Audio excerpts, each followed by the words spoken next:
big happen. I know. So, okay, so we're recording now. Okay. So, hey everyone. Hey us tribe. This is Dre and Renee on here. I know that you guys are like, man, we just heard a podcast from you all, but we have to do this one today because if you guys didn't know, Nipsey Hussle passed away. I mean, got brutally murdered. So, Renee, Assassinate. what's up? Yes, assassinated. Thank you. So Renee, what's going on with all this? This is crazy. Man, I don't even know how this just happened, how this went down, because like I know this sound cliche or whatever, dude, but I was literally just listening to Nipsey at the gym. Mm. And I get home, they say Nipsey Hussle, he got shot 6 times. I'm like, man, what? Mm-hmm. Because it's like Nipsey's store been in the same spot. He been Crip, he been in LA, so what's the deal, And then Right. he died, and it's like, damn. Exactly. And I know it was crazy. I just came home and I told my husband, he said the same thing. He said, I was just listening to his music the other day. Well, actually, no, he said today. And I was like, oh my God, because he didn't even know about it until I told him. And like you said, he's been in his same community forever. And then it's like, air quotes, not being sarcastic, all of a sudden this man to get assassinated. But I feel like we all know the elephant in the room was pretty much the Dr. Sebi documentary that he was Yeah. working on.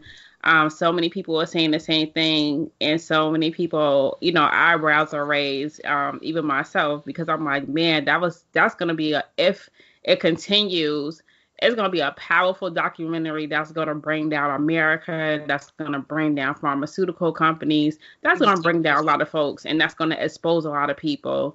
And that's why I felt like there's more to it than this story. It's always more to it to the story. And, it's just, I'm just like blown away because I hate hearing young black men who are doing amazing things for their community, just doing amazing things, period, get gunned down like all of a sudden. It's just so tragic. It's like really tragic. And I just want to please say, whoever's listening to this, wherever you are, please, if you're in LA, do not retaliate. Please do not Mm-hmm. retaliate, because that's just gonna give them crackers motivation to go in there and wrangle up the wild niggers. Because see, they did this because they knew the power that Nipsey had over this community. Mm-hmm. And so they've been doing government training on, what exit to get off if the niggas ever got out of control.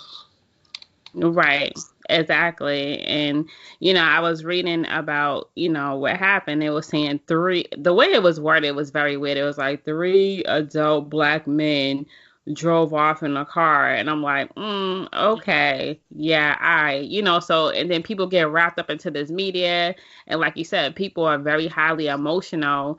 And, just don't retaliate, period. Because that's what they want. They want us to retaliate. They want us to, riot, burn down our communities. And just, I understand people want to be reactionary, but just sit down and process and, just think like, okay, all of a sudden this happened. And I mean, I was just looking at the GQ article he had with Lauren London. I was like, oh my God, their relationship is like dope. I really love like the interview. The photos was amazing. And, all of a sudden, and he just tweeted like 3-4 hours ago. And I thought that was so eerie. That was just so eerie how he, just tweeted about how it's a blessing to have strong, something about enemies or something like that.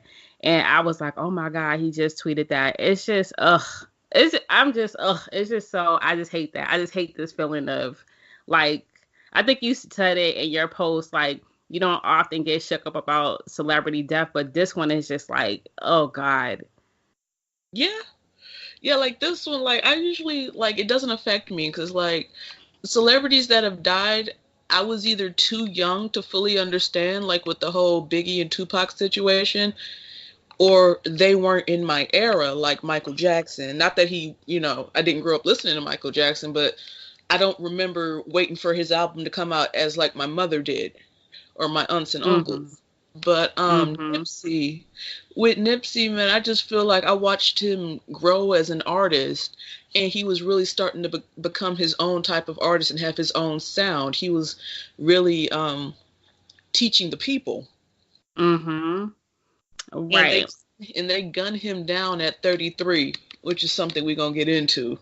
Yeah, because we got to get into the numbers and we got to get into what cycle we're in as far as with numerology, because this is the 7th year cycle. And if you all know anything about that, do your Googles because we'll get into another episode Let's about that. talk about this because April is tomorrow, and they killed Yeah. day. Mm-hmm. I don't got all the pieces. I mean, I got the pieces, but I haven't put the puzzle together yet. Right, exactly. And I want to read this real quick. I follow this guy, King Simon. He's a big numerologist, black numerologist out of New York. And he has said that Nipsey was in his 7th year cycle, a very challenging cycle during Aries season. And he was feeling the effects of a 8th year cycle, a cycle that says either people, things, or situations will come back to help or haunt. And then he said, I'll leave it as that. Man, that's just reading that just like make my heart probably say even more. But ugh, that's what I was saying. It's just like I'm just like so it's just tragic. 33 years old, your life is cut short as a black man. And someone else I said on my timeline said, oh, there's like pretty much a suicide warning or a homicide warning on all black men who are powerful and who's advocating for their community and who's doing amazing things for the community. And I believe it just every day, as we talked about, what was that, episode 3, just a survival kit for being a black American. You guys have to really, really wake up and realize like we are at a all-time high at We're war. in a war. We're in a war. These people have waged a melanin genocide against us. Yeah. And the thing is they study us. Like Dre always tells us, they study us when we're sleeping. So they know how we're going to react to certain things.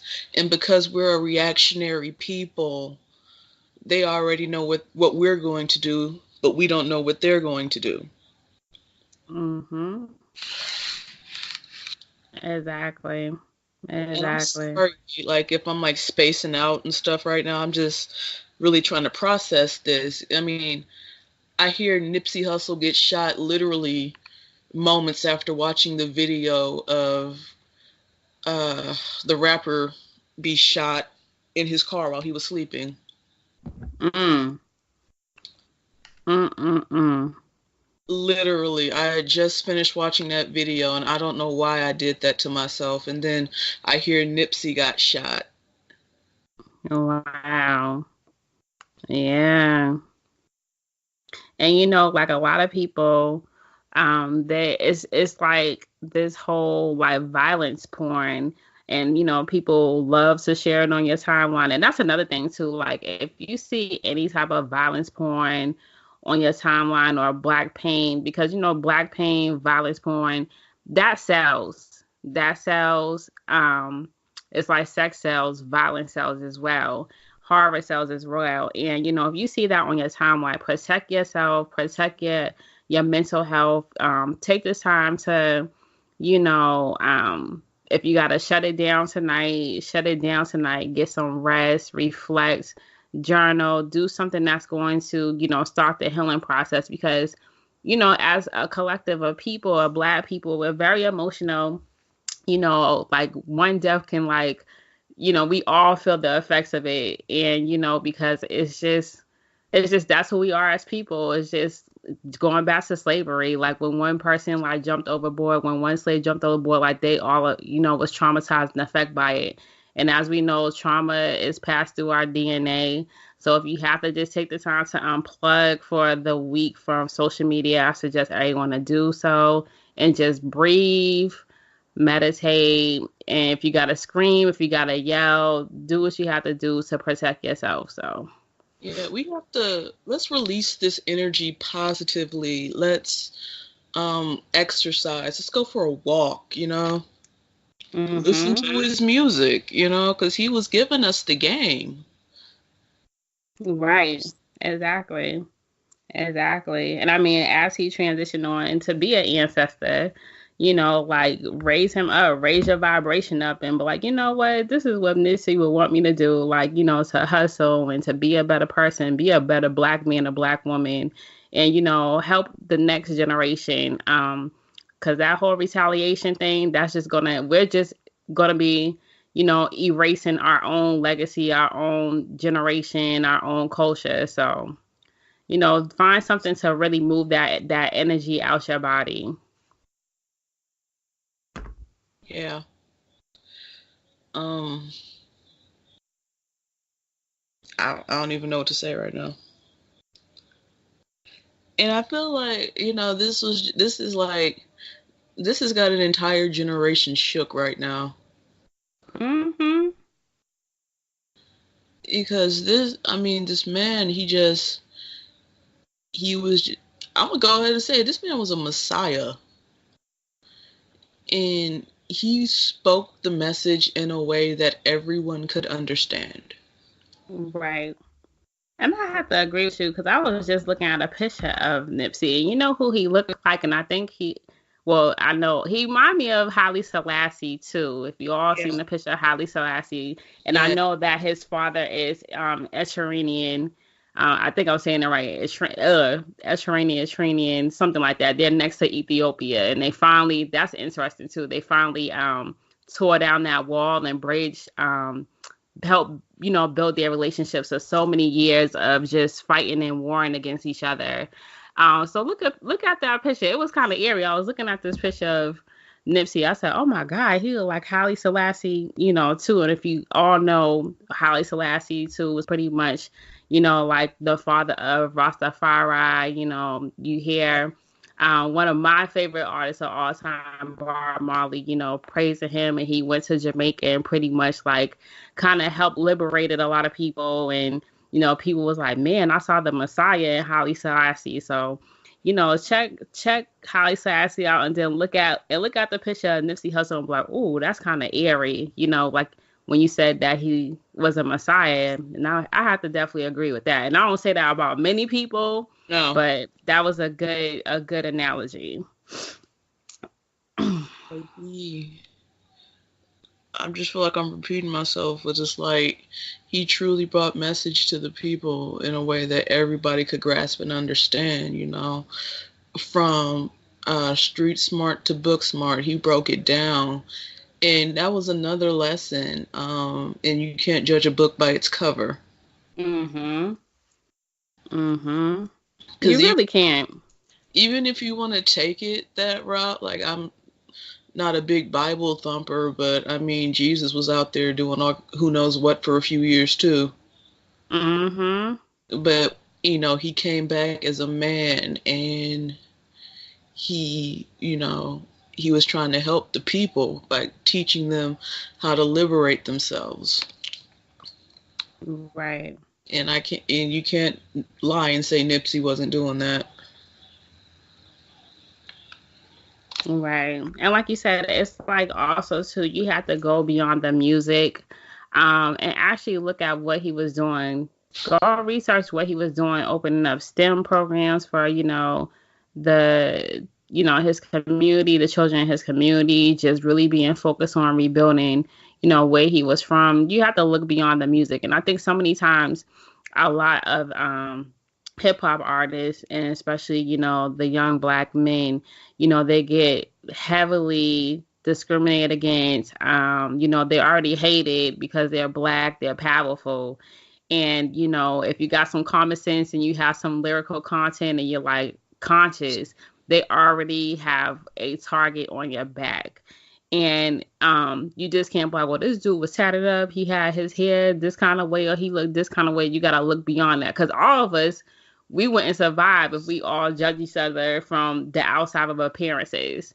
you know, you got to look deep into people's souls and their conscious, and, you know, are they conscientious? Are they, you know, looking outside themselves and helping other people? You know, forget all that vanity, right? You know, it's forget the vanity. Look at what they're actually doing to help elevate other people besides themselves. So, yeah, man, it's just, And this is tough.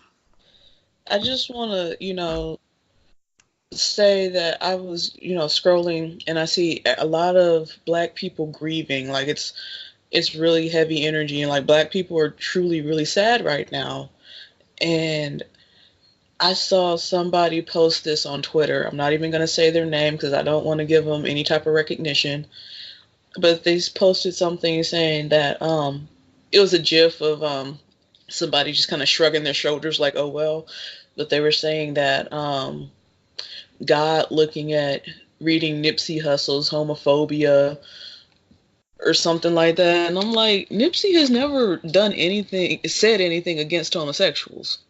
Mm-hmm. And I just feel like, why is the gay community, or the black gay community, I can assume, so giddy and cracking jokes about this man's death?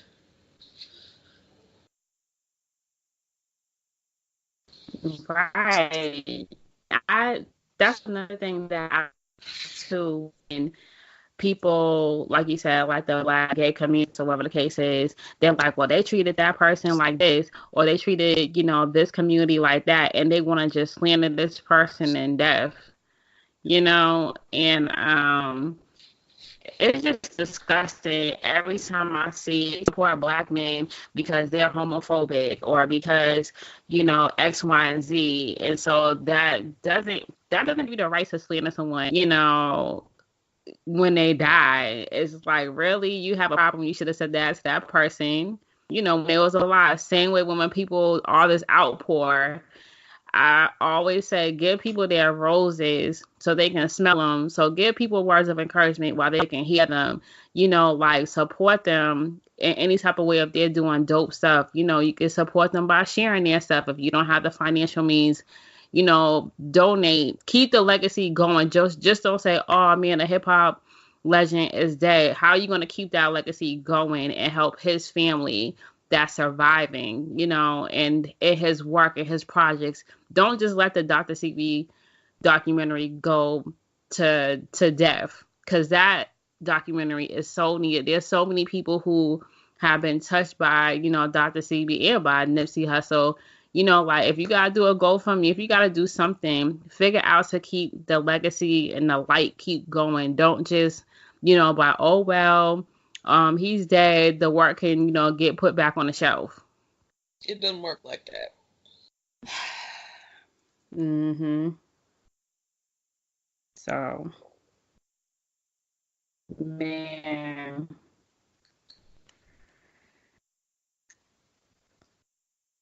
yeah.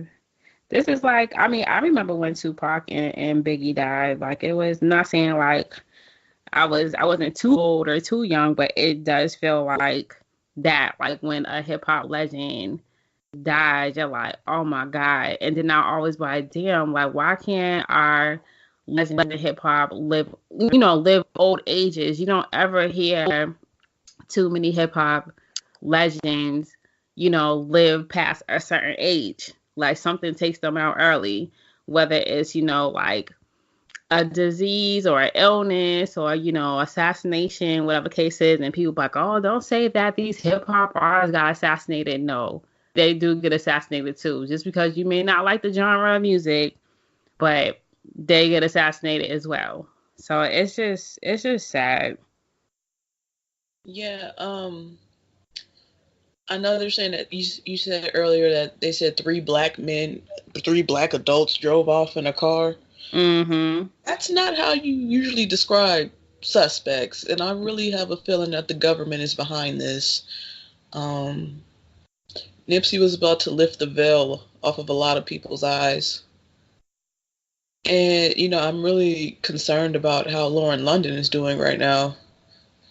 Yeah, because they have a young, I mean, what, a 3-year-old, you know, child, and I can only imagine how she is feeling, you know, in my heart and my, you know, everything goes out to her, because I can only imagine how that feels to lose a significant other, so tragic and just so like at the blink of an eye.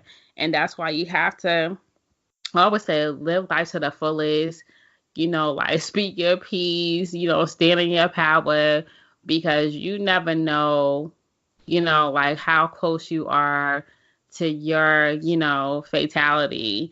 And people like, oh my God, don't say that. That sounds so, you know, but it happens. You have to like really, you know, do all these amazing things. If people don't like it, you're so what? You have to like live your life for you, because life is so precious, it's so fragile, it's so short. And Yeah. people just like sit on dope gifts and dope talents and advocacy work. It's we need y'all, like we need y'all to like use your work. Like how we got together, it was just like, yo, let's do it. We don't need permission for someone Yeah. to be like, yo, do this podcast. If you got an idea, if you got something, like birth it. Don't wait for someone to be like, yeah, such and such. Hold on, girl. I don't know. Like, cause your life is short. You don't have time for people to hold you back, or you don't have time to hold yourself back. Do what you have to do. And, you know, that's why I salute, you know, Nipsey, because he was like, I'm gonna get it. I'm gonna do these things, and I'll figure out how to get the money. I'll figure out how to get the resources, but I got this idea. I'm gonna birth it. Yeah. Man. I don't know, man. Cause like it just doesn't feel real. Right. Right. Mm-mm-mm. Mm-mm-mm. And like I said earlier, man, we just shooting from the hip right now. We just got it in the sights and pulling the trigger. Um, because this is so sudden. I'm pretty sure that, after more stuff comes out, we'll be able to like touch up on it again later. But we just really wanted to get some thoughts out. Yes, we wanted to get some thoughts out and just move this energy. And, you know, we'll definitely be posting this podcast. And if you guys have any healing tips or any tips on loss and grief, like share that. Share that with the people. You know, share that with us, because people are really hurting at this point in time, and people don't know what to do with that hurt and that pain. So, you know, share some healing, you know, tips. Also, to take care of yourself during this stage.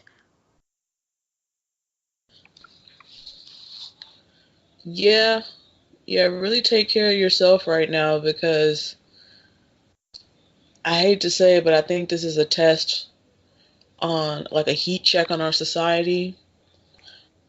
I feel like they're trying to sit back and say, okay, now what are they going to do? Mm-hmm. Oh, definitely. Definitely. And I feel like, uh, how will I say this? I feel like the last thing we need to do right now is dissipate the energy. I think we just need to learn how to compartmentalize it, and we can move towards liberation You're right. from this hurt. And this is not the time to like continue the whole like division. Like now is the time to really come together. I know that sounds very cliche, but this is the time to really come together and help your fellow, you know, neighbor, you know, your fellow like person in your family, fellow black man, fellow black woman, because we don't have time for continuous hateration. We don't have time for, you know, no more homicides and all that other stuff. Like we really need to like collectively come together to heal, because we at a pivotal point in our lives, and it's not getting any better. Things are getting worse. outlets of people. You know, people are very unhappy. People are very hopeless. People are very sad. Like, we live in a very dark time. So if this is not the time, this is the time to really just band together and just really, you know, do some dope stuff. We don't have time for this whole like, well, we're gonna F the city up. Yeah, I know that's how we feel, but turn that energy into something productive. Yeah. I think that's about it for right now. We just wanted to Yeah. get something out because we couldn't sit on this for a week. No, we couldn't sit on this slot now because there's just too much going on. So that's why we had to, you know, jump on and give you guys some, just, you know, just some encouragement. And also too, just that's what black media is. We're like this independent black media, you Yeah. know, just to provide that in any type of crisis that goes on in the black community that, you know, affects us all. We definitely going to jump on if we can, to Yeah. share that and to share even just some tips, because, you know, we can share all this amazing information, but like, you know, we have to do some work. The work needs to be done, and we have a lot of work to do. And I know we hear that all the time, but this is seriously time to put in the work, not just sit on the sideline and think somebody else gonna put in their work and your work. Like, you need to be putting the work in too. Yeah. So yeah. Any last words?